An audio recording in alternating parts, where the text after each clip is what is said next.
डोळे बंद करा आणि कल्पना करा, तुमच्या समोर एक पुस्तक आहे, तुम्हाला त्यातलं एकही अक्षर दिसत नाही. मग तुम्ही ते पुस्तक कसं वाचाल? आवाज ऐकून, कोणाची मदत घेऊन, की फक्त बोटांच्या स्पर्शाने? होय, फक्त काही उठावदार टिपक्यांना स्पर्श करून शब्द वाचता येतात, वाक्य समजता येतात आणि ज्ञानाचं संपूर्ण जग उघडता येतं. ही जादू नाही, ही आहे ब्रेल लिपी. पण या 6 छोट्या टिपक्यांच्या मागची कहाणी त्याहूनही जास्त प्रेरणादायी आहे. कारण ही लिपी तयार करणाऱ्या तरुणाने स्वतःच्या आयुष्यात अंधार अनुभवला होता. चला जाणून घेऊया ब्रेल लिपी. नमस्कार, मी हर्ष आणि तुम्ही पाहत आहात प्रहार न्यूज लाईव्ह. लुई ब्रेल 4 जानेवारी 1809 रोजी फ्रान्समध्ये जन्मलेल्या लुई ब्रेल यांना वयाच्या अवघ्या 3ऱ्या वर्षी एका अपघातात डोळ्याला गंभीर दुखापत झाली. त्यानंतर संसर्गामुळे त्यांची दृष्टी पूर्णपणे गेली. पण दृष्टी गेली, शिकण्याची इच्छा नाही. वयाच्या 10व्या वर्षी लुई पॅरिसमधील अंध विद्यार्थ्यांच्या संस्थेत दाखल झाले. त्या काळात दृष्टीहीन व्यक्तींसाठी वाचनाची साधनं होती, पण ती अतिशय जड आणि किचकट होती. आणि मग लुई समोर आली एक कल्पना.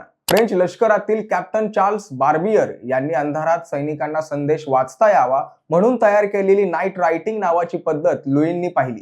बार्बियरची पद्धत 12 ठिपक्यांवर आधारित होती. लुईंनी विचार केला, हे आणखी सोपं करता येईल का? आणि अथक प्रयोग सुरू झाले. अवघ्या 15व्या वर्षी लुई ब्रेल यांनी 6 ठिपक्यांवर आधारित अशी पद्धत विकसित केली, जी पुढे जगभर ब्रेल लिपी म्हणून ओळखली गेली. आता हे 6 ठिपके काम कसे करतात? 2 उभ्या रांगा, प्रत्येक रांगेत 3 ठिपके, म्हणजेच एकूण 6 ठिपके. यापैकी वेगवेगळे ठिपके उठावदार करून अक्षर, अंक, विरामचिन्ह आणि इतर चिन्ह तयार केली जातात. या 6 ठिपक्यांच्या रचनेतून 64 संभाव्य नमुने तयार होतात. म्हणजे काही छोटेसे ठिपके आणि त्यातून उभं राहतं एक संपूर्ण भाषिक जग. पण आजच्या काळात मोबाईल, ऑडिओ बुक आणि स्क्रीन रीडर असताना ब्रेलची गरज काय? याचं उत्तर खूप महत्वाचं आहे. ऐकणं आणि वाचणं या 2 वेगळ्या गोष्टी आहेत. ऑडिओ मधून माहिती ऐकता येते, पण ब्रेल मधून शब्दांची रचना, स्पेलिंग, व्याकरण आणि विरामचिन्हांचा प्रत्यक्ष अनुभव घेता येतो. ब्रेल म्हणजे फक्त पुस्तक नाही, लिफ्टची बटणं, एटीएम, सार्वजनिक ठिकाणांवरील सूचना आणि आता तर स्मार्टफोन आणि कम्प्युटरवरीलही माहिती इलेक्ट्रॉनिक ब्रेल डिस्प्लेच्या माध्यमातून वाचता येते. म्हणजेच लुई ब्रेल यांनी तयार केलेली ही कल्पना काळाबरोबर बदलली, पण तिचं महत्व कमी झालं नाही. लुई ब्रेल यांनी जगाला एक महत्वाचा संदेश दिला. दृष्टी नसली तरी स्वप्न पाहता येतात आणि योग्य साधन मिळालं तर त्या स्वप्नांना ज्ञानाची दिशा देता येते.